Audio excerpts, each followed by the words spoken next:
মহাপ্রভু বৃন্দাবন ধাম মনে করেছে কোনটাকে? শ্রীধাম নবদ্বীপকে। শ্রীধাম নবদ্বীপের মাঝে মহাপ্রভু আমার আজকে সেই পুরবের ভাবে ভাবিত হয়ে বলছে, ওগো আজকে আমরা যেখানে এসে উপস্থিত হয়েছি সেটা কোনো নবদ্বীপ ধাম না, সেই বর্তমান জায়গাটার নাম হলো শ্রীধাম বৃন্দাবন। হৃদয় গৌর হরি বল। বৃন্দাবন কেন? মহাপ্রভুর আজকে জায়গাটাকে বৃন্দাবন মনে হয়েছে কেন?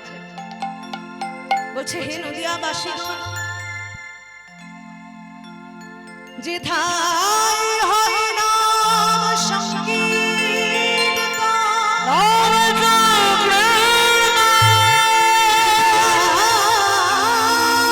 হয় শতভক্তির আগমন, যেথায় হয় শ্রীহরির আগমন, সেই স্থান হয় নব নব বৃন্দাবন।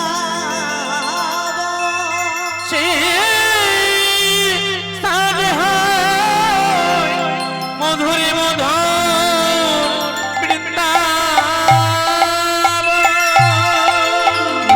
যেথায় হয় নাম সংকীর্তন, যেথায় হয় শত ভক্তের আগমন।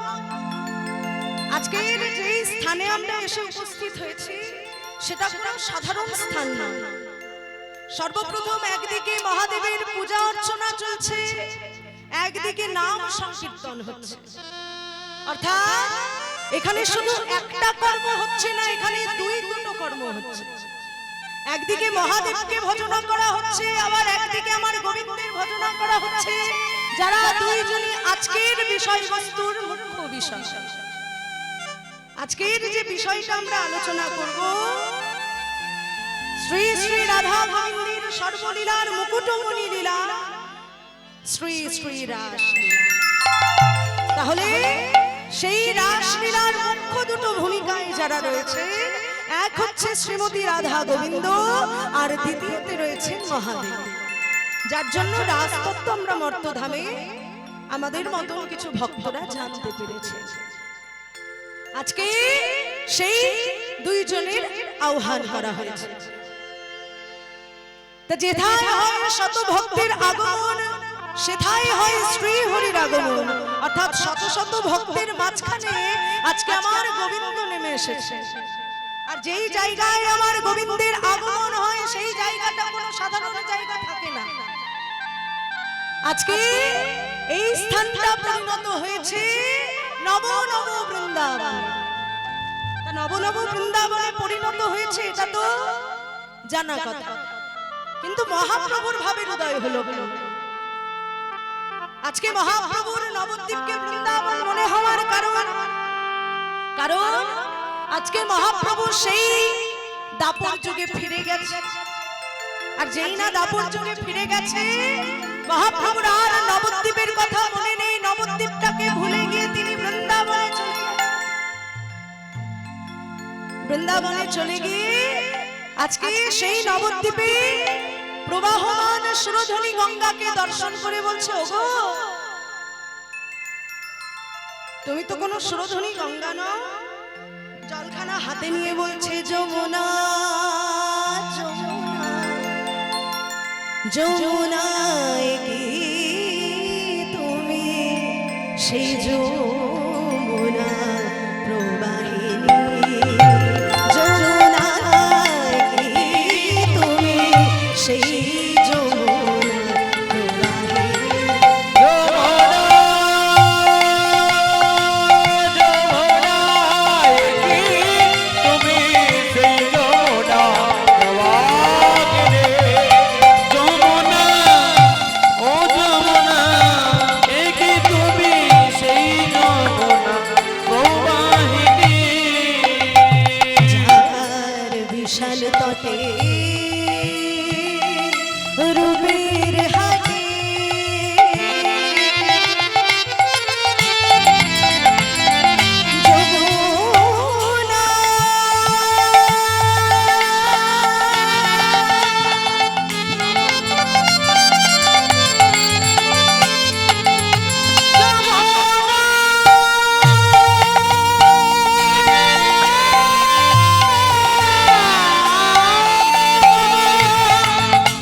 বলি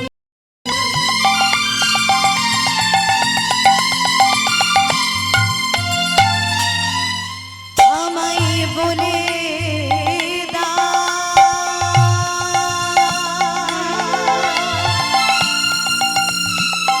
বলে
কোথায় চারু চন্দা বলে কোথায় রে তোর জননী কোথায় রাস বিহারী বংশীধারী কোথায় রাস বিহারী বংশীধারী কোথায় রাস বিহারী বংশীধারী রাস বিহারী বংশীধারী আমি তেরা বিনোদিনী যমুনা ও যমুনা দেখি তুমি সেই যমুনা ও বাহিনী যমুনা দেখি তুমি সেই যমুনা প্রবাহিনী যমুনায় তুমি সেই যমুনা প্রবাহিনী যমুনা দেখি তুমি সেই যমুনা প্রবাহিনী তা যমুনা তুমি কি সেই যমুনা যার বিশাল তটে রূপের হাটে বিকাইত নীলকান্তমণি? যমুনা তুমি যেমন তেমন কোন যমুনা না, তুমি হলে সেই যমুনা যার রূপের হাটে আমার নীলকান্তমণি বিকায়ে যেত। তা বলো না তুমি কি সেই যমুনা? যেই না আজকে যমুনাকে জিজ্ঞাসা করেছে, যাকে জিজ্ঞাসা করেছে সে তো ভাবছে সে যমুনা, কিন্তু আদৌ কি সে যমুনা? যদি সে সত্যি যমুনা হতো তাহলে তো উত্তর তার কাছে থাকতো, কিন্তু আজকে মহাপ্রভু যতই করে জলটিকে নিয়ে জিজ্ঞাসা করে, ওগো যমুনা তুমি কি সেই যমুনা? আর কোনো উত্তর নেই।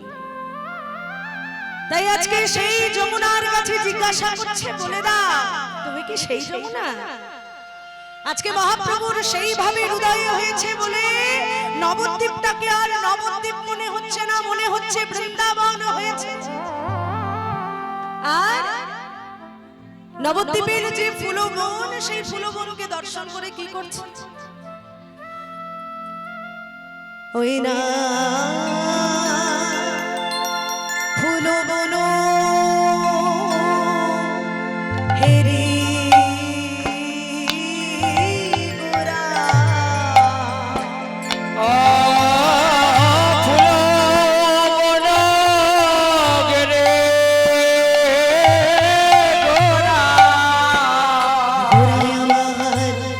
বৃন্দাবনের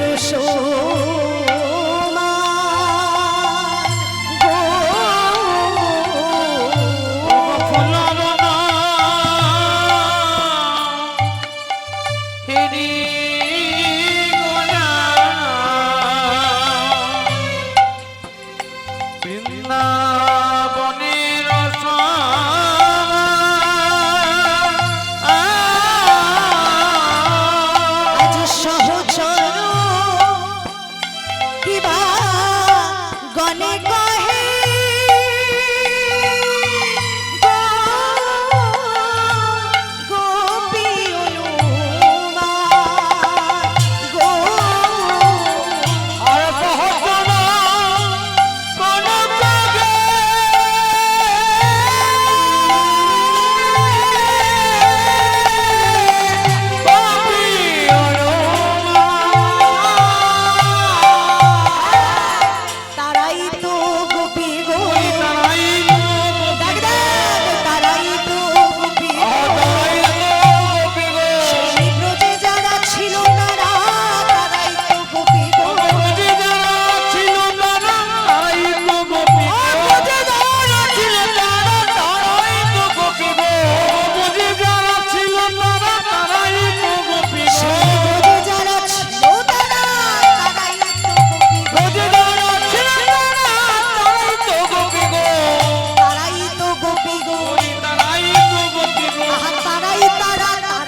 তারাই তারা তারাই তারা তারাই তো গোপী গো আহা ব্রজে যারা ছিল তারা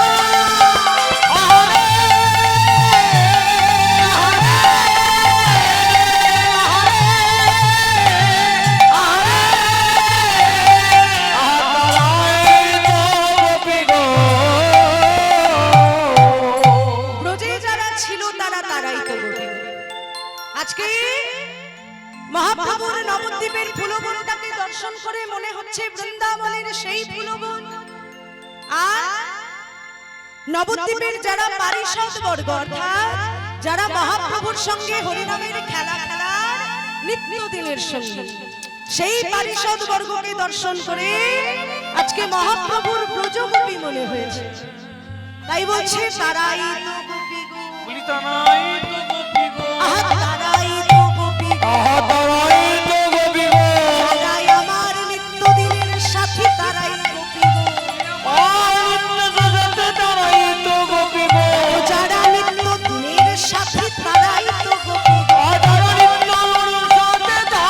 তো গোপী গো সেই ব্রজে যারা ছিল তারা তারাই তো গোপী গো।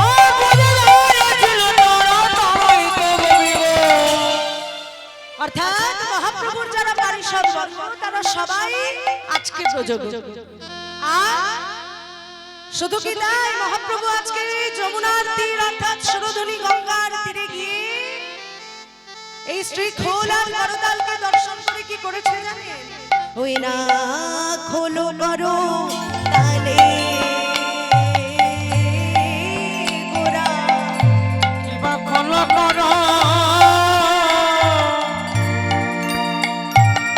তালে মোরা খোল করো তালে মোরা তুমি লোকরিয়া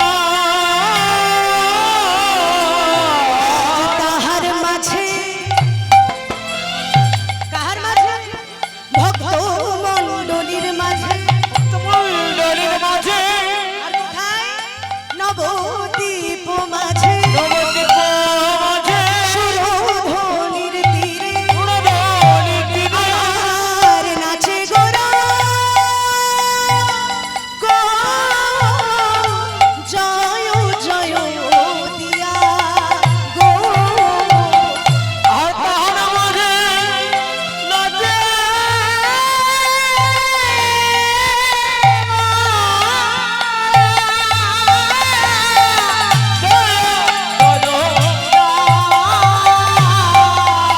আমার গৌর হরি নাচিছে আমার গৌর হরি নাচিছে আমার গৌর হরি নাচিছে গৌর হরি নাচিছে হেমদণ্ড বাহু তুলে গৌর হরি নাচিছে বলি হরিদন্দ্র বাহু তুলে গৌর হরি নাচিছে হেমদন্দ্র বাহু তুলে গৌর হরি নাচিছে হরিদন্দ্র বাহু তুলে গৌর হরি নাচিছে হেমদন্দ্র বাহু তুলে গৌর হরি নাচিছে হরিদন্দ্র বাহু তুলে গৌর হরি নাচিছে ধনি প্রেমানন্দে নিতাই গৌর হরি হরি বল হেমদণ্ড বাহু তুলে গৌর হরি নাচিছে হেমদন্দ্র বাহু তুলে গৌর হরি নাচিছে হেমদন্দ্র বাহু তুলে গৌর হরি নাচিছে হরি বলে বলে গৌর হরি নাচিছে এমন করে হরি বলে গৌর হরি নাচিছে নাচলেন নাচাইলে নাচিলে আর নাচাইলে নাচলেন আর নাচাইলে নাচলে আর নাচাইলে বললেন আর বলাইলেন নাচলেন আর নাচাইলে বললেন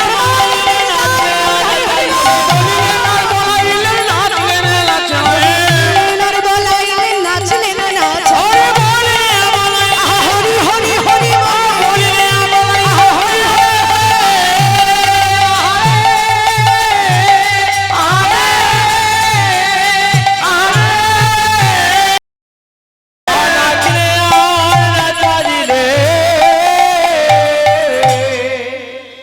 তাহলে আজকে সুরধনী গঙ্গার তীরে গিয়ে খোল করতাল লয়ে মহানন্দ নৃত্য শুরু করেছে।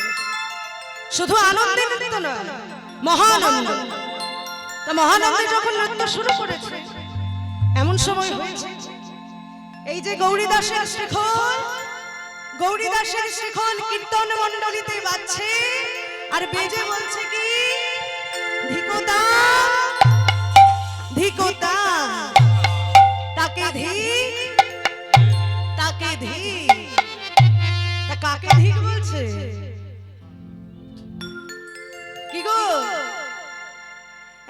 মায়েরা রয়েছেন, বাবারা রয়েছেন, কাকে ধিক বলছে এত ভরা আসরে?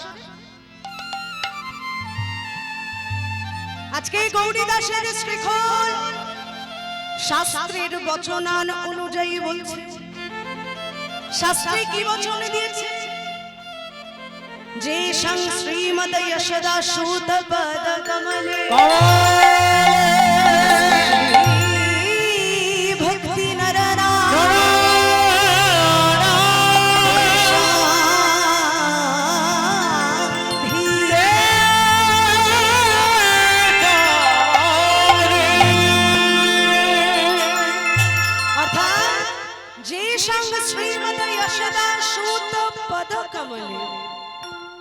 যারা যশোদানন্দন গোবিন্দের, যশোদানন্দন কৃষ্ণের চরণ কমলে নতমস্তকে বিনম্র শ্রদ্ধা প্রণাম জানায় না, আজকে গৌরী দাসের শ্রীখল সেই নাম সংকীর্তনের মাঝে বেজে বলছে ধিকোতা। আর কাকে ধিক জানাচ্ছে? যে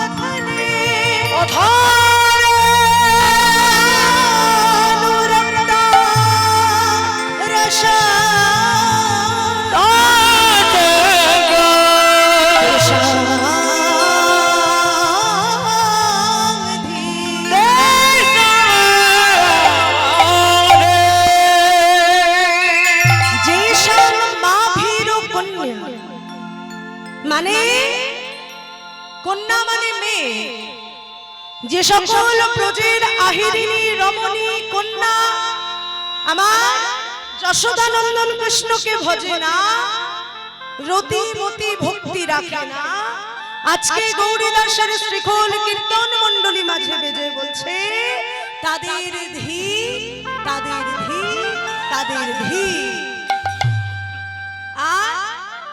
আর কি বলছে?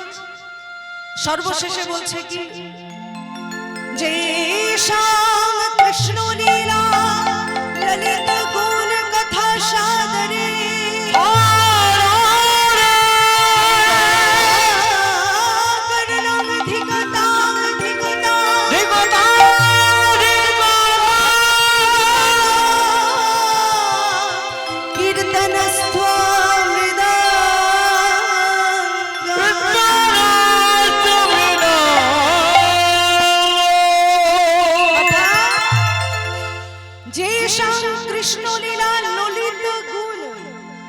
কথা সাদরে, যারা কৃষ্ণের মধুর কথা কর্ণে শ্রবণ করে না, বদনে উচ্চারণ করে না, তাদের চরণে আজকে গৌরী দাসের শ্রীখল বারবার বলছে তাদের ধী, তাদের ধী, তাদের ধী। আর কি বলছে জানে? আহা বাজে খোল, বাজে খোল, বাজে খোল, বাজে খোল, বাজে খোল, বাজে খোল, বাজে খোল। এই ভাই, এই ভাই, এই তোমরা কোথায় যাচ্ছ? কি হলো? এই যে শোনো শোনো শোনো, তোমাদের কি হলো? আর তোমাদের তো কিছু বলিনি। হ্যাঁ, বাজে খোল বললা? কি গো, বাজে খোল বললা? এই শোনো শোনো শোনো, আমি বাজে খোল বললাম?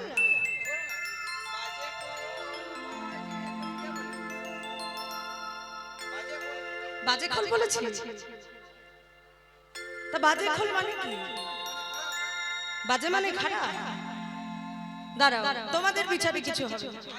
এখানে এত এত মায়েরা বসে আছে, মায়েদেরকে জিজ্ঞাসা কি গো মায়েরা, দাঁড়াও দাঁড়াও, কি গো বাজে খোল মানে কি? শুনতে পেলে? আরেকবার বলে দিন তো একটু জোরে, শুনতে পাইনি। বাজে খোল মানে খোলটা বাজছে, ঠিক কথা। না না আমি বলছি তো, দাঁড়াও আমাকে বলতে সুযোগ দাও। অবশ্যই বাজে গানে বাজছে, কিন্তু আবার পরক্ষণে পদকর্তা যোগ করেছে বাজে খোল। একটা বাজে খোল বলেনি, বলেছে দুটো। তাহলে একটা বাজে যদি মৃদঙ্গ বাজছে হয়, তাহলে আরেকটা বাজের অর্থ খারাপ হয়, তাই তো? তাহলে বাজেটা কার উদ্দেশ্যে বললো? এটা তো বাজে হতে পারে না, কারণ এই মাটির মৃদঙ্গটার জন্ম হয়েছে শুধু সংকীর্তনে লাগার জন্য। এই মাটির মৃদঙ্গটা তৈরি করেছে কিন্তু আমাদের মতো রক্তে মাংসে গড়া দেহের মানুষ। বিচার করবে, আমার বিচার ভুলও হতে পারে, আপনারা তাই নিজেরা বিচার করবেন। এই আসরের মাঝখানে বা এই হরিবাসরের মধ্যেখানে দু রকমের খোল আছে, একটা মাটির মৃদঙ্গ আর একটা দেহরূপী মৃদঙ্গ। তাহলে একটা বাজে খোলের মানে যদি মৃদঙ্গ বাজছে হয়, তাহলে আরেকটা বাজে খোল কার উদ্দেশ্যে বললো? আসরের মাঝখানে দুটো মৃদঙ্গ আছে। আমাদের দুর্ভাগ্যের বিষয় যে রক্তে মাংসে গড়া দেহ মৃদঙ্গ তৈরি করেছে স্বয়ং বিধাতা, আর এই রক্তে মাংসে গড়া দেহের মানুষই আবার এই মাটির মৃদঙ্গ তৈরি করেছে। কিন্তু পার্থক্যটা কোথায়? যে মাটির মৃদঙ্গটা আমাদের মতো রক্তে মাংসে গড়া মানুষ তৈরি করেছে, সেটা কিন্তু দিবানিশি হরিনামে লেগে চলেছে। কিন্তু যেটা বিধাতা স্বয়ং নিজের হাতে করে পাঠিয়েছে, এতটাই আমাদের দুর্ভাগ্য যে আমরা হাতের কাছে সুযোগ পেয়েও হাতছাড়া করে দিই। যার জন্য এই কৃষ্ণ সেবার দেহরূপী মৃদঙ্গটা কোন রূপ কৃষ্ণ সেবায় লাগে না। এটাকে সুন্দর করে নানান রকম দামি দামি পাউডার সাবান দিয়ে সাজানো হয়, কিন্তু একবারও আমরা এটা ভেবে দেখি না যে এটা যেদিন নিঃশেষ হয়ে পড়বে, যেদিন এটার থেকে প্রাণ পাখিটা চলে যাবে, সেদিন এটা পুরোপুরি ব্যর্থ হয়ে যাবে, অকেজো হয়ে যাবে, যেটা কোনো কাজে লাগে না। তাই যতদিন এই দেহরূপী মৃদঙ্গে প্রাণ রয়েছে, ততদিন একবার আমাদেরকে হরিনাম করতে হবে, কারণ কলিযুগে হরিনাম ছাড়া অন্য কোনো গতি নাই, গতি নাই, গতি নাই। তাই বাজে খোল, বাজে খোল। আর কি বলছি? আহা বাজে খোল, বাজে খোল, বাজে খোল, বাজে খোল, যে খোলে না বলে বল, বাজে খোল, বাজে খোল, আজ খোল না বলবো, খোল বলে হরি বল, খোল বলে হরি বল, খোল বলে হরি বল, খোল বলে হরি বল, খোল বলে হরি বল। আজ খোল না বলবো, বাজে খোল, বাজে খোল। আজকে করতাল বাজছে, মৃদঙ্গ বাজছে, আর সুরধুলি গঙ্গার তীরে মহাপ্রভু আমার সব পারিষদ বর্গকে সঙ্গে লয়ে মহানন্দ নৃত্য শুরু করেছে। সবার আগে নৃত্য শুরু করেছেন আমার মহাপ্রভু, তাকে দেখে এবার কে নৃত্য করছে? আহা নিত্যানন্দ, নিত্যানন্দ, আহা নিত্যানন্দ রায়, নিত্যানন্দ, নিত্যানন্দ, নিত্যানন্দ রায়।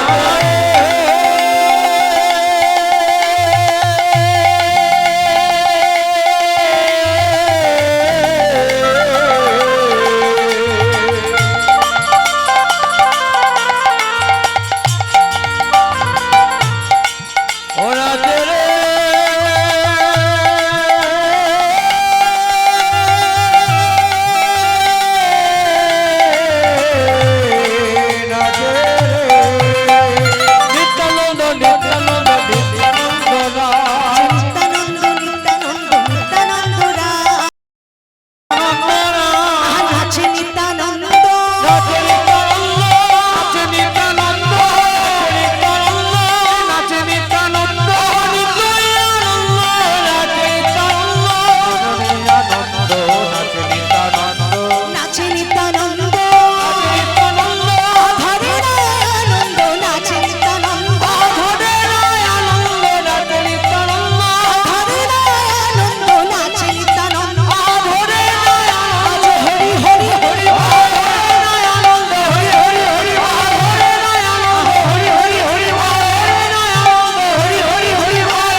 আজকে নিত্যানন্দ প্রভু নৃত্য করছে, স্বয়ং গৌর হরি, তারপরে নিত্যানন্দ প্রভু, আর এদিকে মহাপ্রভুর পারিষদ কয়টি?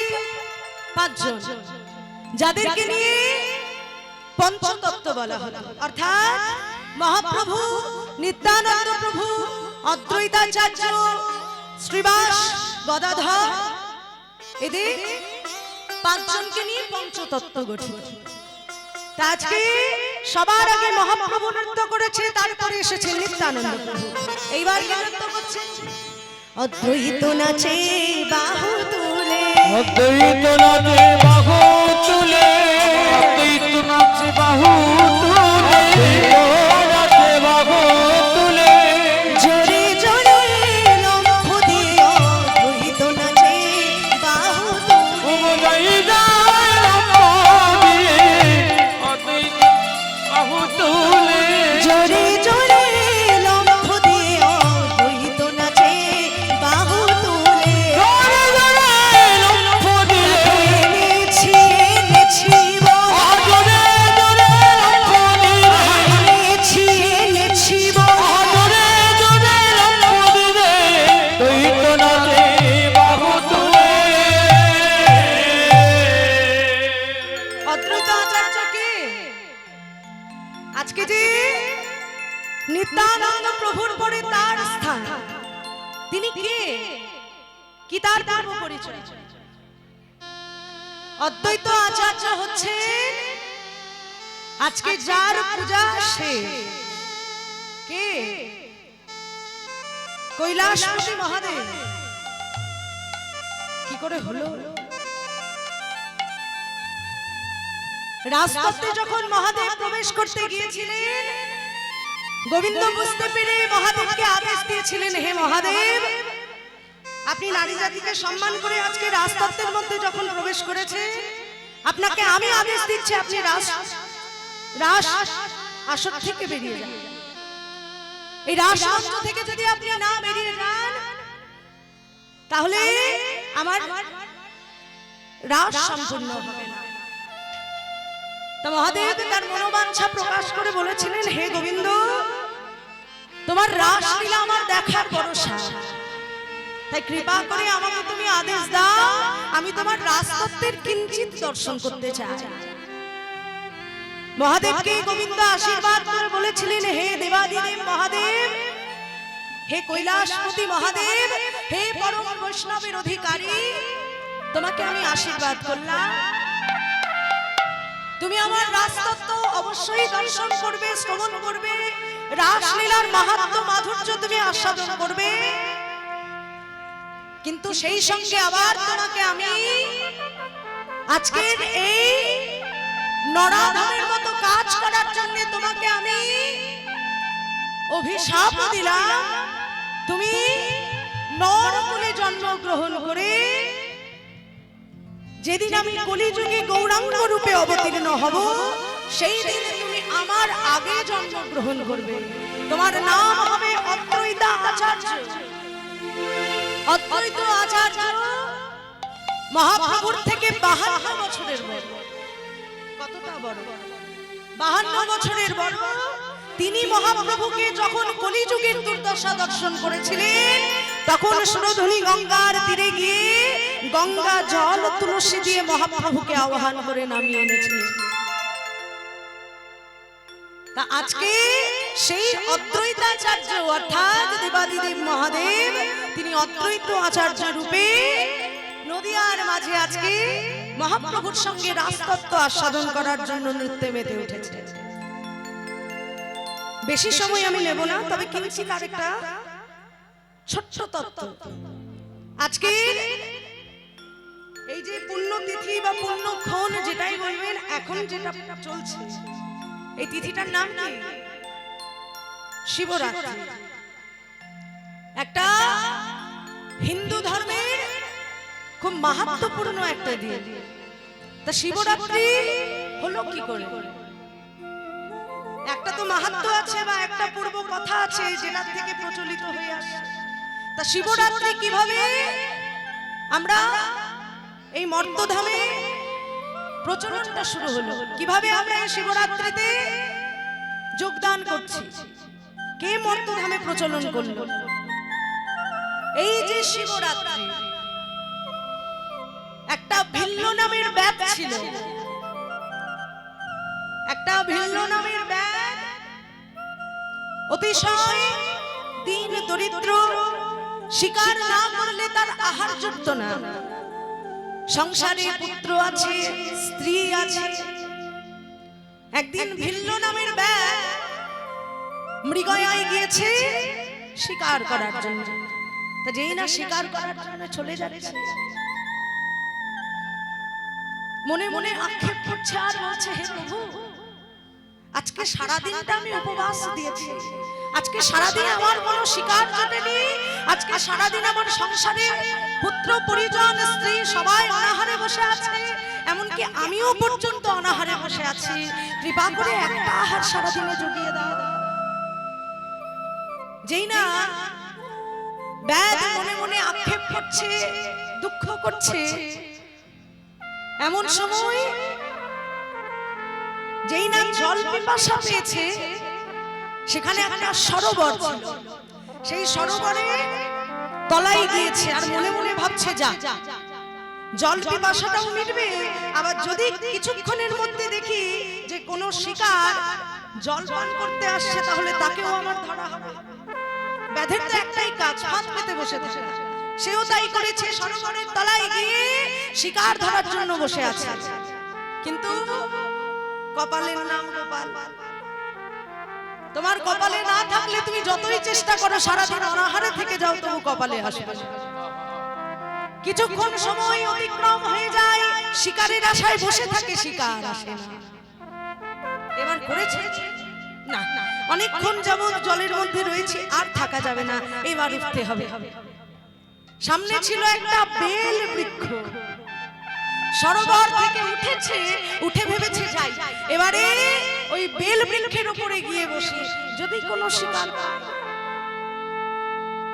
সারাদিনে একটা শিকার আমার আহার জোগানোর মতো হলে হবে, যাতে আমার সংসারে কেউ অভুক্ত না থাকে। ওই ভিজে গায়ে বেল বৃক্ষে চড়েছে। যেই না বেল বৃক্ষে চড়েছে, একটু নড়ে চড়ে বসতে, নিচে ছিল একটা শিবলিঙ্গ। যেই না শিবলিঙ্গের উপর শুকনো পত্র ছিল, ওই যে ব্যাধ নাড়াচাড়া দিয়ে বসেছে, ওই শুকনো বেল পত্রটা শিবের মাথায় গিয়ে পড়েছে। আর সেই যে সে ভিজে বসনটা পড়েছিল, ওখান থেকে গঙ্গা জলখানা পড়ে গেছে। সেটা হলো প্রথম প্রহরের পুজো।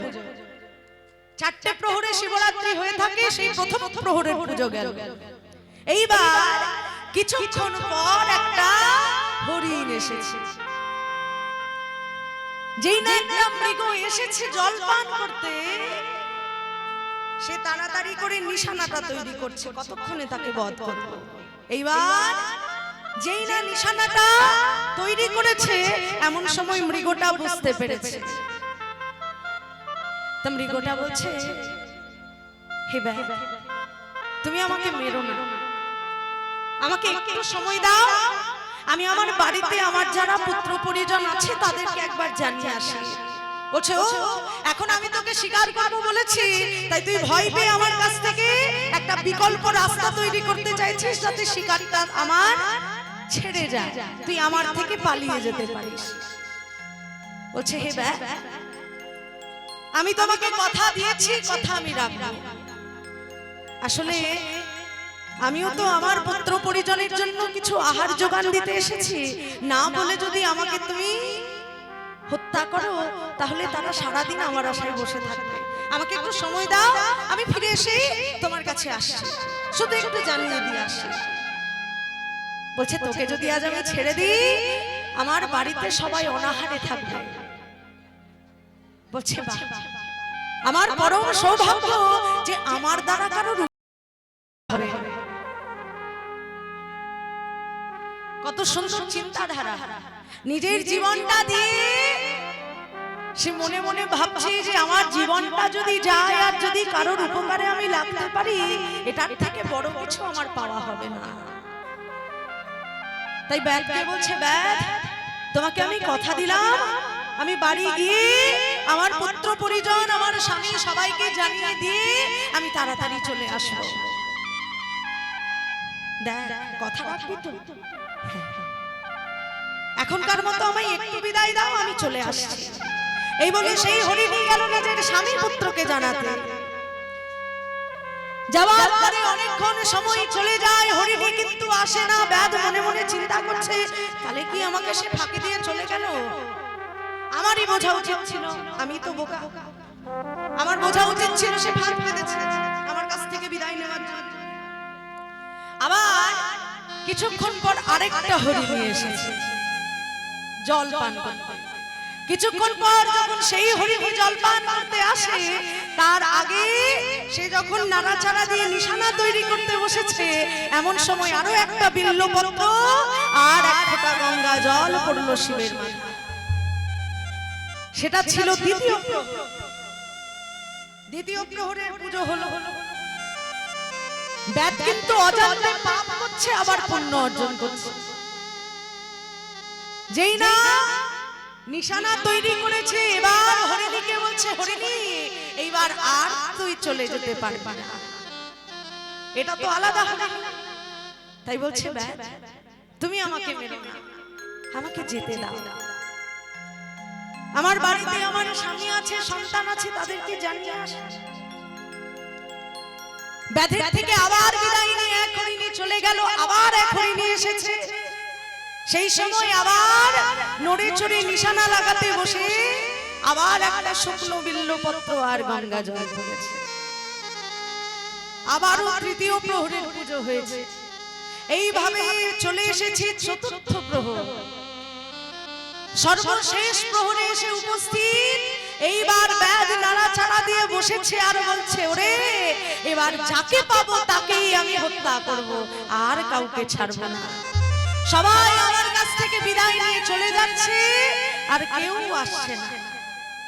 আবার এক হরিণী এসেছে জলপান করতে। এইবার আবার ব্যাধের অজান্তে সেই বিল্বপত্র আর জল পড়েছে। চতুর্থ প্রহরের পুজো শেষ। যেই না হরিণীকে বধ করতে যাবে, এইবার একসঙ্গে তিনটে হরিণী এসে উপস্থিত হয়েছে। যে যে হরিণীগুলোকে সে বিদায় দিয়েছে, যেই না তিনটে হরিণী একসঙ্গে এসে উপস্থিত হয়েছে, এইবার প্রত্যেকের উপর নিশানা লাগাচ্ছে। তিনটে হরিণী এবার একসঙ্গে বলছে, হে ব্যাধ তোমাকে আমরা কথা দিয়েছিলাম, কথা রেখেছি। কারণ আমরা যদি নিজেদের জীবন দিয়ে কারোর উপকারে লাগতে পারি, তাহলে এতে তো আমাদের জীবন ধন্য হবে না। এবার তুমি আমাদের যাকে খুশি হত্যা করো। তিনটে হরিণী যখন একত্রে বলে উঠল, এবার তুমি আমাদের যাকে খুশি হত্যা করো, আমাদের জীবনটা যদি পরোপকারে লাগাতে পারি তাহলে তো ধন্য হয়ে যাবে। ব্যাধ মনে মনে চিন্তা করছে, আমি কত পাপী, আমি কতটা পাপী যে তিনটে হরিণী এসেছে আমার কাছে, তারা আমাকে কথা দিয়ে কথা রেখেছে। তারা আমার কাছ থেকে বিদায় নিয়ে চাইলে পালিয়ে যেতে পারত, কিন্তু তারা সেটা করেনি। আমাকে কথা দিয়ে তারা কথাটা রাখার জন্য আমার কাছে নিজের জীবনটাকে বিসর্জন দিতে এসেছে। কারণ তারা জানে তারা আজকে আমার হাতে মৃত্যুবরণ করবে। না, আমি তাদের কাউকে হত্যা করব না। আমি অনেক পাপ করেছি, আজকের পর থেকে আমি এই পাপ কর্মটা ছেড়ে দেব। পাপ কর্মটা ছেড়ে দিয়ে সেই ভিল্ল ব্যাধ চলে যাচ্ছে গুরুর কাছে। গিয়ে বলছে, গুরুদেব অনেক পাপ করেছি, আর পাপ করতে চাই না। আজ থেকে আমি আমার এই ব্যাধরূপী কাজকর্ম সমস্ত কিছু পরিত্যাগ করলাম। আজকে তোমার চরণে শরণ নিলাম, তুমি আমাকে যা করার করো। সেই দিন সেই গুরুদেবের কাছে দীক্ষা গ্রহণ করে সমস্ত পাপ কর্ম ছেড়ে দিয়েছে। এইবার এসেছে সেই দিন যেই দিন ব্যাধ পড়ে আছে মৃত্যু শয্যা। ব্যাধের দেহটা থেকে সূক্ষ্ম আত্মাটা বেরিয়ে গেল, আর তাকে নিতে যাওয়ার জন্য যমদূত আর শিবদূত এসে হাজির। যখন সে মারা গেল তখন দুই দিকের দুটো দূত এসে হাজির হলো, একদিকে যমদূত আর একদিকে শিবদূত। এসে দুই দূতের মধ্যে ঝগড়া। যমদূত বলছে, কি রে তুই আজকে এই ব্যাধের কাছে, তোর তো এখানে থাকার কথা না। ও তো সারা জীবন শুধু পাপ কর্ম করে গেছে, লোকের জীবন হত্যা করেছে, কত কত প্রাণীর প্রাণ নিয়েও হত্যা করেছে, আর তুই আজকে এইখানে। বলে, শোনো যমদূত, সারা জীবনটা সে পাপ কর্ম করেছে, কিন্তু সে তার অজান্তে আমাকে 4টে প্রহরে পুজো দিয়েছে। আমার অজান্তে, তার অজান্তে সে 4টে প্রহর আমাকে পুজো দিয়েছে, তাও আমার প্রিয় বস্তু বিল্লপত্র দিয়ে আর গঙ্গা জল দিয়ে। তাই তাকে নিতে আমি এসেছি, এখান থেকে তুমি চলে যাও। এইবার যমদূত বলছে, শোনো, তোমার কথা আমি বিশ্বাস করতে পারি না, চলো একে নিয়ে যাওয়ার আগে তুমি আমার সঙ্গে যমরাজের কাছে চলো। যমরাজ যা বিচার করবে সেই অনুপাতে কর্ম হবে। বেশ, তোমার যখন বিশ্বাস হলো না, তোমার সঙ্গে আমি যমদূতের কাছে যাব, চলো। যেই না যমদূতের কাছে গেল, গিয়ে যমদূতকে যমকে গিয়ে জিজ্ঞাসা করছে, হে যমরাজ, আজকে শিবদূতের সঙ্গে আমার বড় ঝামেলা। বলছে, কি নিয়ে? ওই যে ভিল্ল নামের এক ব্যাধ ছিল, যে সারা জীবন খালি প্রাণীদের প্রাণ হত্যা করত, আজকে সে প্রাণ ত্যাগ করেছে। হিসেব মতো যারা পাপ কর্ম করে তাদের তো আপনার কাছে ঠাঁই হয়, তাই হিসেব মতো ভিল্ল ব্যাধেরও আপনার কাছে ঠাঁই হওয়া উচিত। বলছে, হ্যাঁ তা উচিত, কিন্তু এই শিবদূত বলছে না, সে নাকি কোনো একদিন 4 প্রহরে তার পূজা করেছে, বলে সে নাকি এসেছে তাকে নিয়ে যেতে। বলছে, যমদূত, তোমাকে আমার বলা হয়নি, ওই ভিল্ল নামের ব্যাধ 4 প্রহরে মহাদেবের পূজা দিয়েছিল, আর তাই তার সর্ব পাপ বিমোচন হয়ে সে আজকে আর আমাদের জগতে আসবে না, সে চলে যাবে শিবের জগতে, অর্থাৎ শিবলোক। সেই শিবলোকে সে চলে যাবে, তাই তুমি তার সঙ্গে কোনো দ্বন্দ্ব বিবাদ করো না, তাকে নিয়ে যেতে দাও। যেদিন 4 প্রহরে ভিল্ল ব্যাধ পূজা করেছিল, সেই দিন শিব তাকে আশীর্বাদ করেছিল, ওরে ব্যাধ, আজকে তুই তোর অজান্তে যে আমাকে 4 প্রহরে আমার প্রিয় বস্তু বিল্লপত্র আর গঙ্গা জল দিয়ে পূজা দিলি, আজকের এই দিনটা থেকে আমার পূজা পালিত হবে, আর যারা আজকের দিনটিকে মেনে আমার পূজা করতে পারবে, তারা সারা জীবন যতই পাপ করে থাকুক, আজকের দিনে যদি কেউ ভক্তি করে আমাকে বিল্লপত্র দিয়ে পূজা করে, তাহলে অনায়াসে সে আমার চরণ প্রাপ্ত হবে। প্রেমানন্দে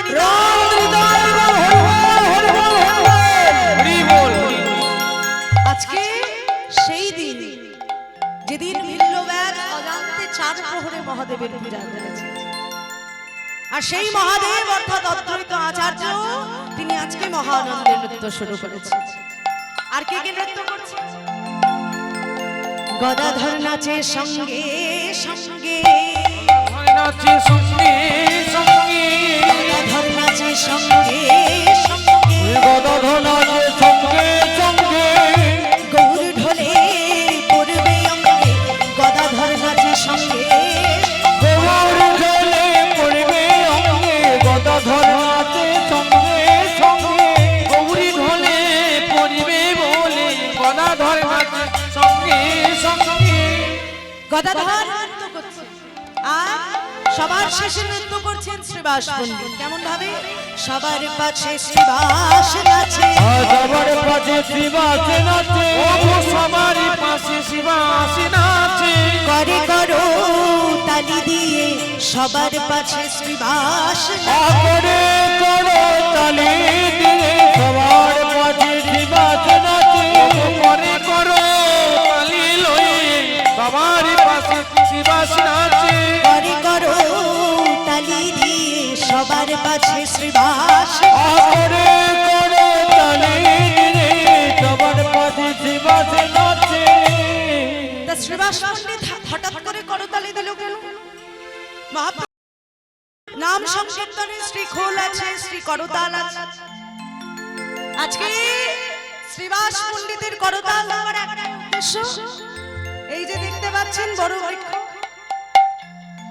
এই বড় বৃক্ষে নানান রকম পাখিরা বসবাস করে, আর তাদের একটাই কাজ, সেটা হচ্ছে ভোরবেলা আহারের জন্য অনেক দূরে চলে যায়। আবার যেই না সূর্য অস্ত যায় অমনি আপন আপন বাসায় এসে কিচির মিচির করে ঝগড়া করে। তা আমি যদি হঠাৎ করে ওই বৃক্ষের তলাতে গিয়ে এইভাবে জোরে জোরে তালি মারি, তাহলে বৃক্ষে একটাও পাখি থাকবে? একটাও থাকবে না।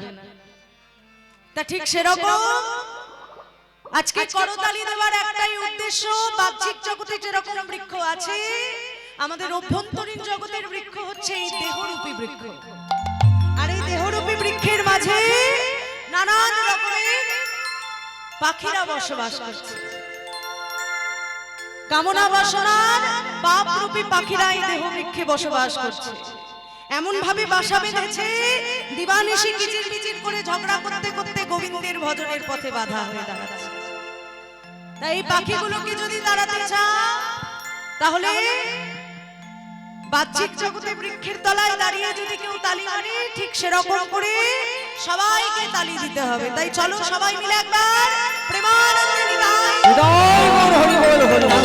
করো তালি, করে করো তালি, হরি করো তালি, করে করো তালি, একবার মুখে বলো হরি হরি, দাও করো তালি। ওগো মুখে বলো হরি হরি, করে করো তালি, একবার মুখে বলো হরি হরি, দাও করো তালি।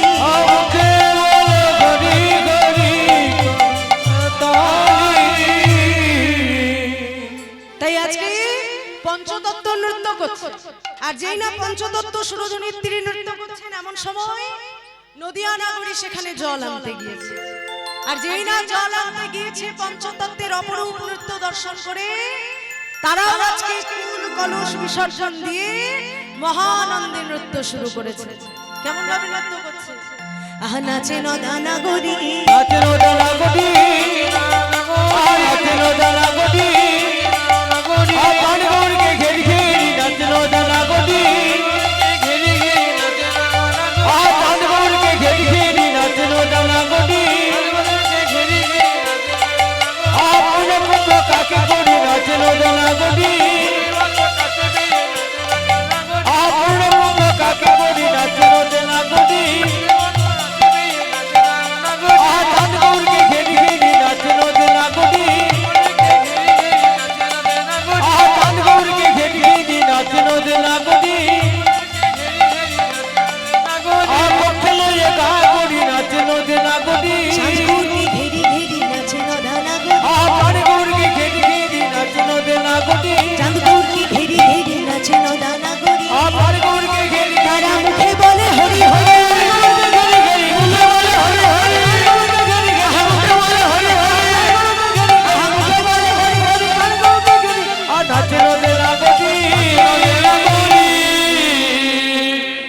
আজকে নদিয়াবাসীগণ মহানন্দে নৃত্য শুরু করেছে। আর এদিকে পদকর্তা কি বলছে?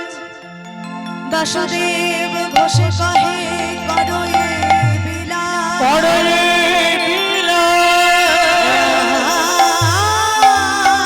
রস গৌরাচা।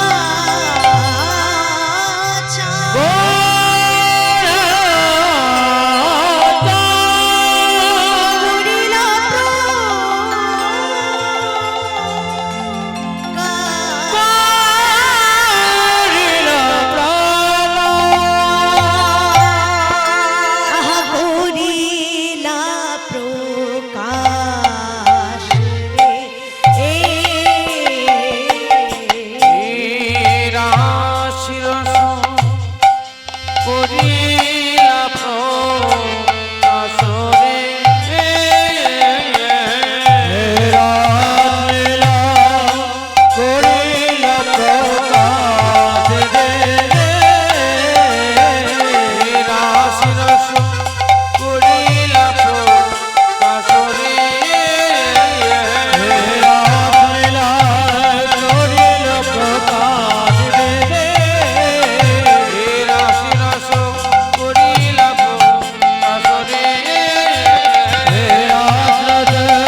खेटा के झीना ता खेटा की घिना रे घना दे नी जहां खेटा जहां तो ने खेटा नी दे खेटा के झीना ता खेटा की घिना घना दे जहां झीनी झीनी जाती नी ता ने ता गुड़ती नी ती नी ता नी ता घना के हां घना के हां घना के हां घना जाती नी खेटा नी दे या खेटा के झीना ता खेटा की घिना के जहां खेटा नी खेटा नी दे खेटा के झीना ता खेटा की घिना रे जहां झीनी झीनी जाती नी ता ने ता गुड़ती नी ती नी ता नी ता घना के हां घना के धक के धा ताके दे धा ताके दे ताके दे ताके दे धा गोदी घेना गोदी घेना गोदी घेना धा गोदी घेना धा के धा आगे धेरे घेटा धा ताके दे धेरे घेटा गोदी घेना धा धेरे घेटा गोदी घेना धा धेरे घेटा धेरे घेटा ये धा के धा ताके दे ताके दे धा गोदी घेना गोदी घेना गोदी घेना धा गोदी घेना धा के धा आगे धेरे घेटा धा धा के धा आगे धेरे घेटा गोदी धेरे घेटा गोदी घेना धा धेरे घेटा धेरे घेरे धीरे धीरे धीरे धीरे धीरे धीरे धीरे पता पता गोदी घेना धीरे गोदी गोदी घेना धीरे धीरे धीरे धीरे धीरे धीरे धीरे धीरे धीरे पता पता गोदी घेना धीरे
गोदी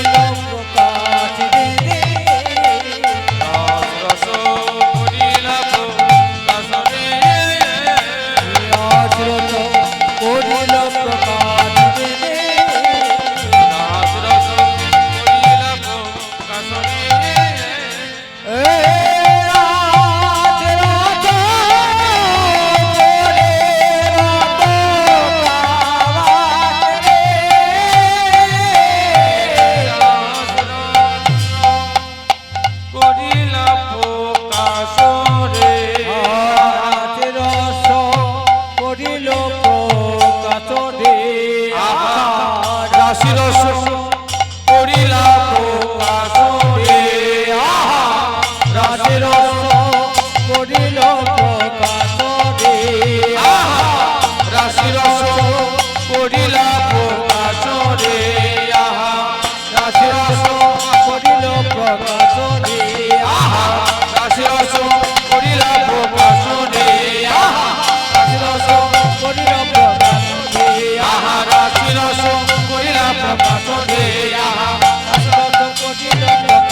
तेरे ना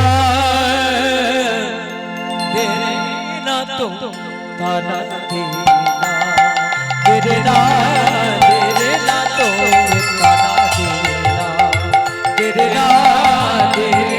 तो ताना देना तेरे ना तो ताना देना तेरे ना तो ताना देना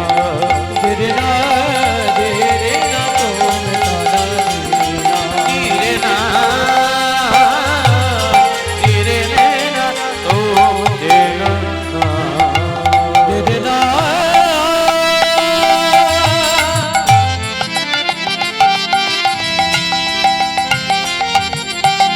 उदानी तानी तानी तुम ताना तेरे ना उदानी तानी तानी तुम ताना तेरे ना तुम ताना तेरे ना तुम ताना तेरे ना तुम ताना तेरे ना तेरे ना तुम ताना तेरे ना तेरे ना तुम ताना तेरे ना तुम